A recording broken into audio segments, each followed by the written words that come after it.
दोस्तों आज जो हम कहानी आपके सामने पेश करने जा रहे हैं वो एक कोस्टल टाउन से जुड़ी हुई है, जहां एक ही तूफानी रात में रहस्यमयी तरीके से 3 मौतें हो जाती हैं। फिर इस घटना के 15 साल बाद एक और शहर में एक और मौत होती है, जिसका कनेक्शन उसी खौफनाक दिन से होता है। लेकिन सोचने वाली बात यह है कि उस दिन हुआ क्या था और इन सब मौत के पीछे किसका हाथ है। चलिए जानते हैं आज की वीडियो में। कहानी की शुरुआत ऑस्ट्रेलिया के समुद्री किनारे बेस एक छोटे से शहर एवलिन बे से होती है, जहां पर हम भयंकर बरसात में एक लड़के को समुद्र में डूबते हुए देखते हैं। इसका नाम कायरिन था और वो जोर जोर से मदद की गुहार लगा रहा है।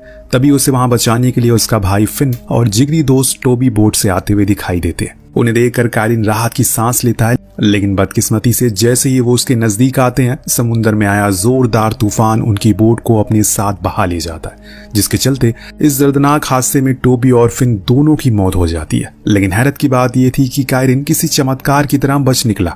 हालांकि एवलिन बे जैसी खूबसूरत जगह पर यह अकेली ऐसी घटना नहीं है। उस रोज इन दोनों नौजवानों के अलावा भी गैपी बिच नाम की एक लड़की भी बिना कोई सुराग छोड़े तूफान के भीड़ चढ़ गई, जिसके यूं गायब होने के पीछे का रहस्य अभी तक इस सुंदर से शहर के ऊपर कलंक बना पड़ा है। देखते ही देखते 15 साल बीत जाते हैं। हम कायरिन को अपनी पत्नी मिया और बेटी ऑड्री के साथ दोबारा से इस शहर में आते हुए देखते हैं। उन्हें रिसीव करने के लिए उसकी माँ वैरेटी आई हुई है। रास्ते में माँ वैरेटी वो बहुत सही समय पर आया है, क्योंकि अगले ही हफ्ते शहर में उसे दुख भरे हादसे को 15 साल बीतने वाले हैं, जिसकी याद में सभी लोग एक बड़ा आयोजन कर रहे हैं। इस बात का जिक्र करते ही कायरिन को वो 15 साल पुराना वाला अतीत याद आने लगता है। आखिर कैसे वो अपनी माँ के मना करने के बावजूद भी समुद्र के किनारे उस विचित्र सुरंग में गया, जिसकी वजह से उसने अपने भाई और अपने जिगरी दोस्त दोनों को गवा दिया। यहाँ तक कि पिता ब्रायन की याददाश्त भी कमजोर हो चुकी है। वो बेटी कायरिन को देखकर खुश तो होते हैं, लेकिन उसे अपना बेटा फिन समझ बैठते हैं। अब यहाँ कायरिन आ तो गया है, लेकिन जहन में मौजूद वो सभी बातें अभी भी उसे परेशान कर रही हैं। इर्द गिर्द मौजूद हर एक चीज उसको अतीत की याद दिला रही है, और इसीलिए थोड़ा मन बहलाने के लिए बेटी ऑड्री के साथ वो टहलने के लिए बाहर निकलता है। तभी उसकी मुलाकात अपने बचपन के दोस्त ऐश से होती है, जो उसे पूछता है, क्या तुम यहाँ पर एनिवर्सरी के लिए आए हो? कायरिन कहता है कि नहीं, मैं तो अपने पिता को देखने आया हूँ। इस बीच उनकी तबीयत कुछ ज्यादा ही खराब है। आगे ऐश उसे बताता है कि टोबी के पिता जूलियन ने हाल में ही एक क्लब हाउस खोला है, जिसका नाम भी फिन और टोबी है। यहाँ तक कि अगले हफ्ते उनकी श्रद्धांजलि समारोह भी होने वाली है, मगर कायरिन को नहीं लगता कि उसे वहां देखकर कोई खुश होगा।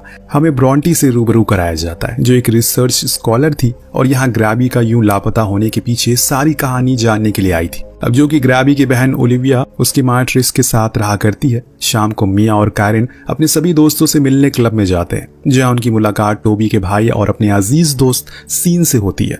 यहीं पर ग्रैबी की बहन ओलिविया भी मौजूद थी, जो कि ऐश की गर्लफ्रेंड है। बोले यहाँ पर बहुत सारे कैरेक्टर हैं, तो शायद आप उनमें कंफ्यूज हो जाए, तो थोड़ा ध्यान से कैरेक्टर को समझिएगा। कहानी पर आते हैं। वहीं ब्रॉन्टी को जब ये बात पता चलती है कि मिया ग्रैबी की सबसे अच्छी दोस्त थी, तो वो उस हादसे के बारे में सवाल जवाब करने की कोशिश करती है कि तभी वहां टोबी का बेटा लियाम आ जाता है, और वो आज भी अपने पिता की मौत का जिम्मेदार कायरिन को ही समझता है। वो गुस्से में कायरिन के ऊपर बियर फेंक देता है और देखते ही देखते वहां का माहौल बिगड़ जाता है। इसके कारण कायरिन मिया के साथ वहां से जाना ही बेहतर समझता है।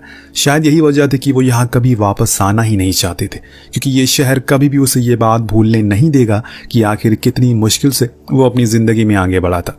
परंतु अब दोबारा से वो कड़वी यादें उसकी नींद चैन छीन कर बैठ रही हैं। रात में बेटी ऑड्री के रोने की वजह से उसकी नींद खुलती है और तभी नजर बाहर बालकनी पर जाती है। घर के सामने एक गाड़ी खड़ी होती है, जिसमें से उसके पिता ब्रायन निकलते हैं, मगर वो इतनी रात में कहाँ गए थे, ये सोचने वाली बात थी।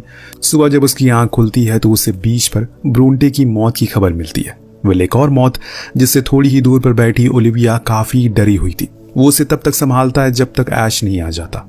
अब यहाँ हमें मालूम पड़ता है कि इस केस की इन्वेस्टिगेशन का जिम्मा डिटेक्टिव पेंडल और उसके साथी क्रिस रेन को दिया गया है, जिसके बाद दोनों मिलकर बारी बारी उन सभी लोगों से पूछताछ का सिलसिला शुरू करती है। पिछली रात 8 बजे से 11 बजे तक जब ये पब में थे, इस दौरान कायरिन उन्हें बताता है कि उसे एक तेज रफ्तार गाड़ी दिखी, मगर वो किसकी थी उसे पता नहीं। कायरिन और बाकी लोगों के बयान के आधार पर पुलिस का शक टैबी के बेटे लियाम पर पुख्ता हो जाता है, जब उसकी गाड़ी ब्रूंटे के घर के बगल में मिलती है। इससे बड़ी हैरत की बात यह थी कि जब से उसे ब्रूंटे की मौत की खबर मिली है, वो घर छोड़कर भाग चुका है। ये सारी चीजें उसी की ओर इशारा करती है। सीन उसे ढूंढते हुए कायरिन के घर आता है, जहां हमें मालूम पड़ता है कि कायरिन की गैर मौजूदगी में लियाम